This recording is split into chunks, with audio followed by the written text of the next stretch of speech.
In this video, I want to discuss how you would approach your audience concerning the type of writing you're doing and why you're doing it.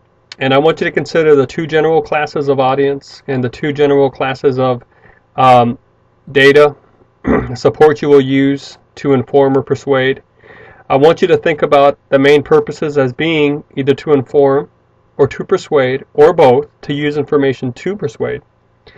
And depending on where you will fall on the grid that I want to, or the chart or the diagram that I want to use in this video, should show you the place you fall on this. It should show you what type of information you should use, what type of tone, what type of level of support, and what you should expect from your audience. Okay, so it is very important that you understand who you are writing for whenever you have a project.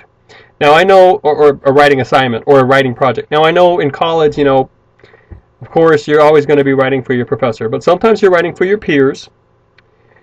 And I also want us to entertain the notion that you need to be writing for an educated audience besides the professor and the peers.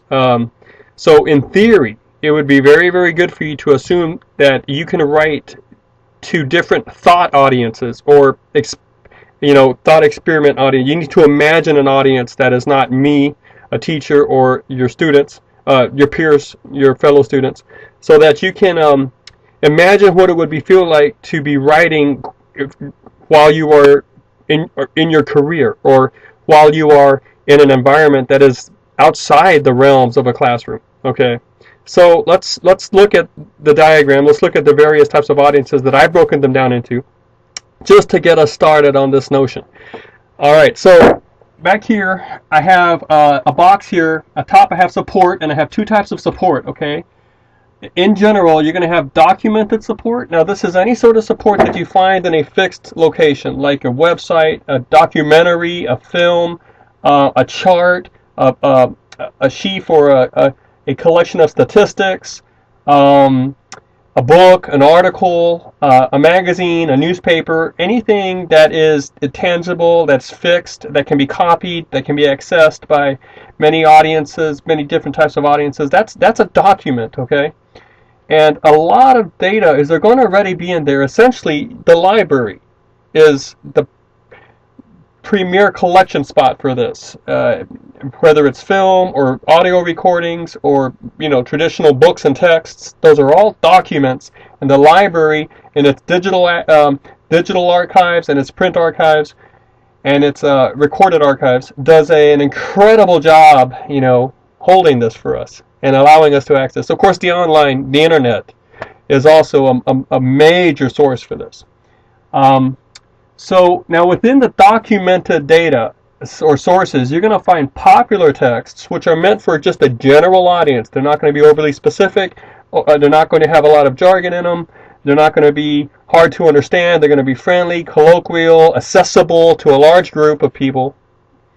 All right. But then you have academic texts, which are much more specific, much more demanding and challenging to read and understand, much more penetrating in their analysis, much more professional and sophisticated, much more rigorous in how they use their data and how they display their own documents and sources. But all this would be documented data, right? You also have other type of data you can pull for support. And you have a field research, okay? Now that means you can go out and make the information. It hasn't been done before, but you can make that survey. You can do that experiment. And when you tally the results carefully, you end up with a sort of data that you can use in your work. Now as soon as you begin to codify it, it becomes documented, but then you have to publish it for it to be recognized as documented. But field research is a big thing here, and so is personal experience. Now there are other types of support too, like logic and definition and intuition, intuitive notions, self-evident notions, that sort of thing, but we'll just work with these two for right now. Now, so this is probably where you're going to go to get your information. And you have really two large groups in your audience here. The amateurs, that means that they're not pros at this, or the amateurs and the pros, but the amateurs, they're not, they don't have advanced knowledge in this. They don't know the terminology.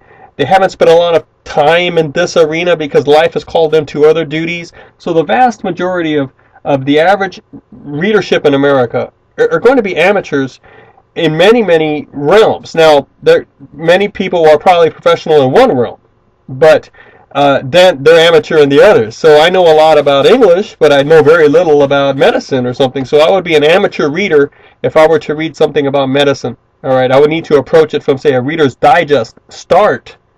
And then if I keep on learning it that way, go to websites, I can maybe advance to, academic text on it. But I would be an amateur on that. But then there are the pros. The pros already have a lot of specific professional information about a certain topic. So you got to know what topic it is you're writing about, and who you're writing for, and why you're trying to write it. All right. So this is going to be the first video of 2. I want to just try to make sense of this chart here in terms of the 2 divisions I have of knowledge and of audience, the amateurs and the pros. We'll come back to this chart in the second video of this little series to discuss the main questions and to see what type of writing will be determined based on the answers to these questions.